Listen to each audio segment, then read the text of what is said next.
आज हम डिस्कस करने वाले हैं प्रत्यावर्ती धारा चैप्टर के बारे में, यानी अल्टरनेटिंग करंट चैप्टर के बारे में। और इसमें जैक सैंपल का दिया गया जितना भी इंपॉर्टेंट मॉडल क्वेश्चन का जितना भी सॉल्यूशन है, अभी तक हमने सारे क्वेश्चन को करा दिया है। तो आप प्रीवियस वीडियोस को जरूर देख ले। और इस कड़ी पे आज मैं पहुंचा हूं चैप्टर नंबर 7 के साथ। तो आइए देखते हैं चैप्टर नंबर 7 क्या कह रहा है। पहला क्वेश्चन जो कह रहा है इसमें वो ये है, what is the frequency of AC mains in India, यानी कि भारत में आपूर्ति प्रत्यावर्ती धारा की आवृत्ति क्या होती है।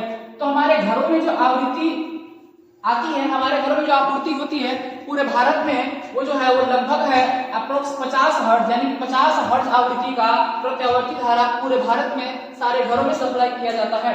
ठीक है, क्वेश्चन नंबर 2 क्या कहते हैं, तो ध्यान समझेंगे आप।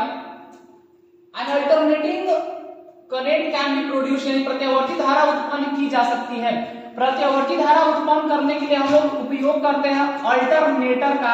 अल्टरनेटर और डायनेमो दोनों सेम टर्म है, दोनों सेम डिवाइस है, यानी दो तरह का डिवाइस है, अल्टरनेटर या डायनेमो, जिससे कि हम लोग अल्टरनेटिव करंट को प्रोड्यूस कर सकते हैं। ठीक है, याद रखेंगे सर, प्रत्यावर्ती धारा उत्पन्न करने के लिए हम लोग डायनेमो या फिर अल्टरनेटर का उपयोग करते हैं।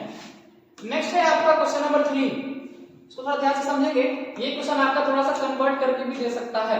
कह रहा है कि वह युक्ति जो यांत्रिक ऊर्जा को विद्युत ऊर्जा में परिवर्तित कर दे, वो वैसा युक्ति जो यांत्रिक ऊर्जा को विद्युत ऊर्जा में कन्वर्ट कर देता है, उसको हम लोग यहाँ पे क्या कह रहे हैं, डायनेमो कह रहे हैं।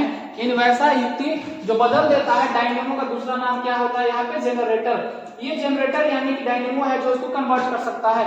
सर ये बताइए ट्रांसफार्मर का क्या काम है। तो ट्रांसफार्मर का काम होता है एसी को कन्वर्ट करना किसमें, डीसी में। ये काम करता है आपका म्यूचुअल इंडक्शन के सिद्धांत पे। मोटर का काम क्या होता है, मोटर जस्ट उल्टा काम करता है बाबू। ये यांत्रिक ऊर्जा को विद्युत में कन्वर्ट किया है ना, यानी कि ये मैकेनिकल को कन्वर्ट किया, इलेक्ट्रिकल में क्या करता है, इलेक्ट्रिकल को कन्वर्ट करता है किस में, मैकेनिकल में। कौन, मोटर। मोटर जस्ट उल्टा कन्वर्जन करता है, वह जो है विद्युत ऊर्जा को यांत्रिक ऊर्जा को बदल देता है ना, याद रखिएगा। ठीक है, चलिए अगला बढ़ते हैं क्वेश्चन नंबर 4 की तरफ। हम लोग जल्दी जल्दी थोड़ा खत्म करेंगे, ज्यादा समय बर्बाद नहीं करेंगे। लेकिन हाँ, प्रीवियस वीडियो जितना भी अपलोड किए हैं चैप्टर 1 से लेके 6 तक का 7 है, उसके बाद आपका मॉडर्न फिजिक्स का 11, 12, 13, 14 सारा अपलोडेड है। जब सारा आप चैनल पे जाइए, सारे वीडियो को देखिए, अच्छे से समझिए, एग्जाम का तैयारी करिए। Which of the following circuit exhibits maximum power dissipation, किस सर्किट में जो है वो अधिकतम शक्ति अपव्यय प्रदर्शित करता है, किस में जो है, किस सर्किट में जो है वो अधिकतम शक्ति अपव्यय प्रदर्शित करता है। तो आपको बता दें, प्योर रेसिस्टिव सर्किट, शुद्ध प्रतिरोधक परिपथ जो है, इसमें क्या होता है कि करंट और वोल्टेज, करंट एंड वोल्टेज दोनों जो इसमें है, धारा और जो विभव है वो सेम फेज में होता है, दोनों सेम फेज में होता है। क्योंकि दोनों सेम फेज में होता है, एक ही फेज में होता है, तो उसका फेज डिफरेंस हो जाता है 0 यानी कि 0, जिसके चलते जो है वह अधिकतम शक्ति यानी कि मैक्सिमम पावर डिसिपेट करता है। याद रखेंगे क्यों, कारण क्या बताएं, current and voltage both are in same phase, so the phase difference is 0, उनका फेज डिफरेंस 0 होता है, इसलिए क्या करता है, अधिकतम पावर डिसिपेट करता है।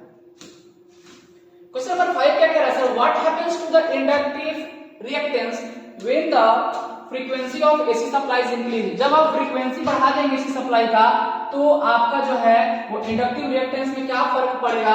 एक बार क्वेश्चन को आपको मैं हिंदी में पढ़ के समझा देता हूँ। क्वेश्चन नंबर 5 क्या कह रहा है। हमारे हिंदी मीडियम के विद्यार्थी हमसे बहुत ही नाराज रहते हैं, सर आप क्वेश्चन को ना पढ़ते हैं ना हिंदी में बताते हैं, आप सिर्फ इंग्लिश मीडियम पे ध्यान देते हैं। अब हिंदी मीडियम पे भी मेरा ध्यान रहता है, आइए समझते हैं। प्रत्यावर्ती धारा एसी आपूर्ति की आवृत्ति बढ़ने पर प्रेरकीय प्रतिघात में क्या फर्क पड़ता है। हम लोग पढ़े हैं प्रेरकीय प्रतिघात एक्सएल से दिखाते हैं, और प्रेरकीय प्रतिघात जो एक्सएल है वो डायरेक्टली प्रोपोर्शनल किसका होता है, फ्रीक्वेंसी का। उस हिसाब से अगर आप आवृत्ति को बढ़ाइएगा तो क्या होगा, प्रेरकीय प्रतिघात में भी वृद्धि होगी, यानी कि बढ़ जाएगा। ठीक है, क्वेश्चन नंबर 6 क्या कह रहा है sir, what happens to the quality factor, प्रतिरोध बढ़ने पर एलसीआर परिपथ में विशेषता गुणांक में क्या फर्क पड़ेगा। Q जो होता है ओमेगा L, Q जो है ओमेगा L, सारे टर्म्स के जब बराबर है तो क्वालिटी फैक्टर जो है आपका, उसमें किसके बढ़ाने से, रेसिस्टेंस के बढ़ाने से, प्रतिरोध के बढ़ाने से रेसिस्टेंस जो है सर वैसा फैक्टर होता है जो करंट रेसिस्ट करने का काम करता है। यानी इसलिए से हम कह सकते हैं कि इसमें क्या हो जाएगा सर, कम हो जाएगा, यानी कि घट जाएगा, डिक्रीज कर जाएगा। ठीक है, क्योंकि ये रेसिस्टेंस जो सबको पता है सर, वो सर्किट में करंट को रेसिस्ट करने का काम करता है, करंट को कम करने का काम करता है, करंट को रोकने का काम करता है। ठीक है बाबू। और क्वेश्चन नंबर 7 क्या कहना है, सर्किट में करंट कब वाटलेस होता है। सर्किट में कब करंट वाटलेस होता है, यानी when is the current in a circuit is wattless. याद रखेंगे, आप इस बात को समझेंगे कि करंट जो है वो किसी भी सर्किट में वाटलेस तभी होता है जब उसमें रेजिस्टेंस कितना हो जाए, जीरो हो जाए। यानी कि जब रेजिस्टेंस जो हो जाए सर्किट में जीरो हो जाए, उस केस में हम कह सकते हैं क्या, यानी कि जब प्रतिरोध जो है आपका शून्य हो जाता है तो सर्किट में जो करंट कैसा हो जाता है, वाटलेस हो जाता है। Number 8, energy dissipated in LCR circuit is, तो आसान है बाबू, अभी जस्ट पता है, फिर क्वेश्चन ही जैसा है। एनर्जी डिसिपेटेड करता है एलसीआर में किससे, सिर्फ आर से। क्यों, क्योंकि आर में ही रेजिस्टेंस और करंट दोनों सेम, करंट और वोल्टेज दोनों सेम केस में होता है, रेजिस्टेंस के केस में, इसलिए दोनों का फेज डिफरेंस जो होता है वो जीरो होता है। इसलिए जो है करंट सिर्फ और सिर्फ किससे डिसिपेटेड कर सकता है, एनर्जी किससे डिसिपेटेड कर सकता है, रेजिस्टेंस से, यानी केवल आर के द्वारा, केवल रेजिस्टेंस के द्वारा। क्वेश्चन नंबर 9 क्या कह रहा है सर, आइए क्वेश्चन नंबर 9 समझते हैं, एकदम बढ़िया समझते हैं। What is the ratio of inductive XL बराबर ओमेगा L, आपने पढ़ा है। कैपेसिटिव का XC बराबर 1/ωc पढ़े हैं सर। दोनों का रेशियो क्या होगा, तो XL/XC करेंगे। XL का वैल्यू ओमेगा L और XC का 1/ωc, एक साथ ऊपर जाएगा, ओमेगा L ध्यान से देखेंगे, ओमेगा L और इनटू इसे जगह प्लेट के ऊपर हो जाएगा ओमेगा C, तो ओमेगा इनटू कितना हो गया, ओमेगा स्क्वायर LC, कितना मिला, ओमेगा स्क्वायर LC, तो रेशियो कितना होगा, ओमेगा स्क्वायर LC है इसका आंसर। देख लीजिए कैसे आया है, जो एक्सप्लेन करने वाला क्वेश्चन होगा उसको हम एक्सप्लेन करेंगे। हम लोग पढ़े हैं इंडक्टिव रिएक्टेंस का जो फार्मूला है XL बराबर ओमेगा L होता है, और कैपेसिटिव का XC कितना था, 1/ωc, दोनों का रेशियो कर देंगे और यहाँ से इसका आंसर मिल गया। क्वेश्चन नंबर 9, कुछ बच्चे पटाखा फोड़ रहे हैं, आइए क्वेश्चन नंबर 10 देखते हैं, पता नहीं किस बात की खुशी है। In series resonant LCR circuit, किसी भी सीरीज रेजोनेंट एलसीआर सर्किट में श्रेणी संयोजित अनुनाद एलसीआर परिपथ में क्या होता है, reactance is zero, current is zero, voltage is zero, none of this. आपको बता दें कि रिएक्टेंस जो होता है सीरीज रेजोनेंट सर्किट में, यानी प्रतिघात शून्य होता है, ठीक है। रिएक्टेंस जो होता है वो जीरो होता है, यानी प्रतिघात शून्य होता है। क्वेश्चन नंबर 11 भाई से न्यूमेरिकल टाइप के क्वेश्चन है। The number of turns in primary coil of transformer is 200, यानी आइए मतलब में सॉल्व कर देते हैं। N1 हो गया 200, सेकेंडरी में कितना है, 10 है, N2 कितना है, 10, देखिए यहाँ 200 है, कितना है, 10, और 240 वोल्ट का सप्लाई है। V1 मान लीजिए कितना, V1 कितना होगा, 240 वोल्ट का सप्लाई है प्राइमरी के लिए। तो बताइए आउटपुट फ्रॉम सेकेंडरी, सेकेंडरी से आउटपुट कितना होगा, V2 नहीं पता है, हिंदी मीडियम वाले बाबू कुछ नहीं है।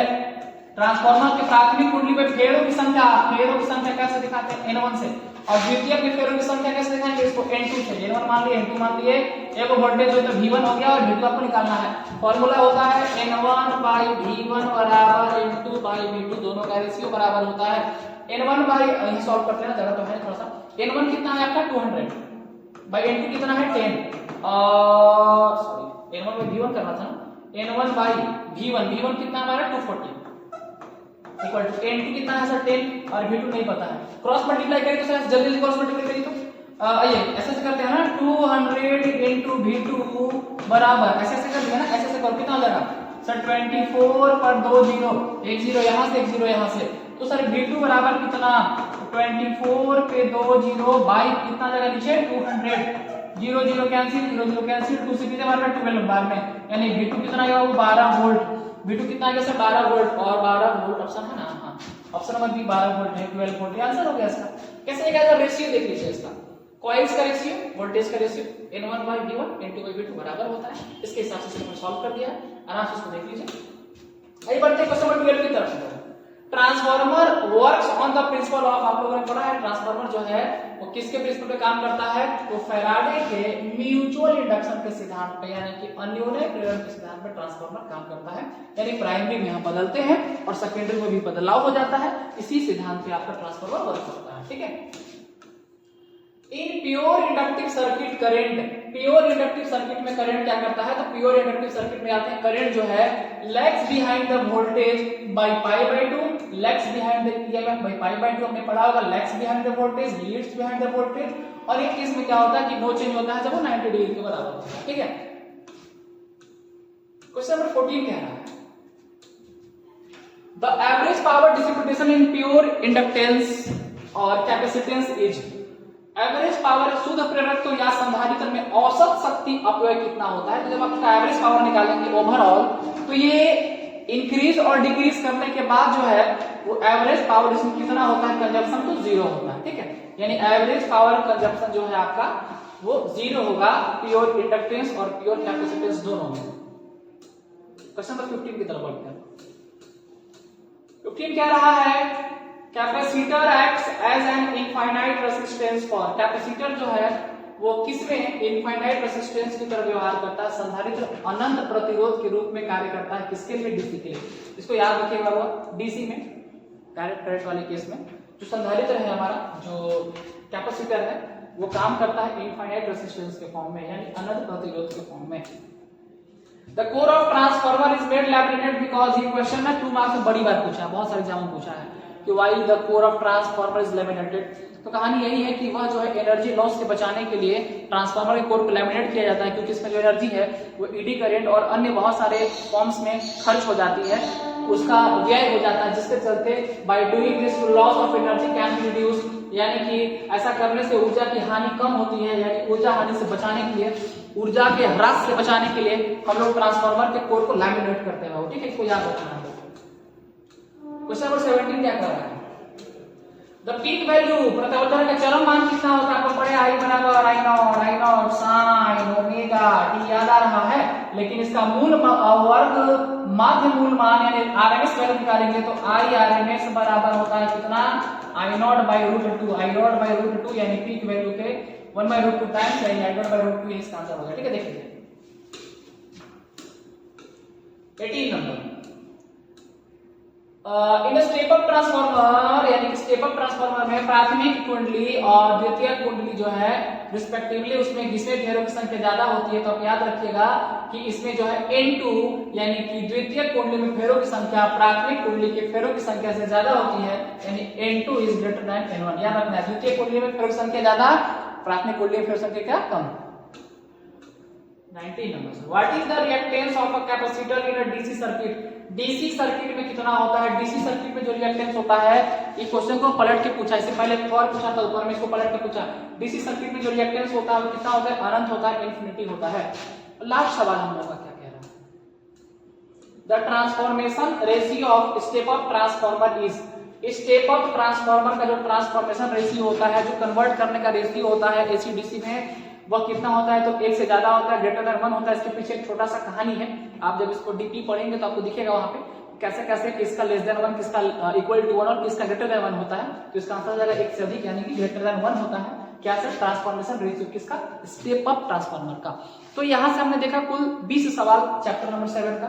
ये चैप्टर जो चैप्टर नंबर 7 अल्टरनेटिंग करंट, ये बच्चों के लिए थोड़ा सा कॉम्प्लेक्स चैप्टर होता है, क्योंकि इसमें RMS value, resonant factor, inductive reactance, capacitive reactance, इस तरह के टर्म्स आते हैं, तो थोड़ा सा बच्चों को परेशान करते हैं। इस चैप्टर का हम बहुत जल्द प्रयास करने वाले एक 1 शॉट वीडियो लाने का और आपका एग्जाम का प्रिपरेशन बहुत अच्छा कराने का। आप हमारे साथ वीडियो बने रहें, चैनल को सब्सक्राइब करना ना भूलें, और फिर आपको मिलेंगे अगले वीडियो में। जय हिंद, जय भारत।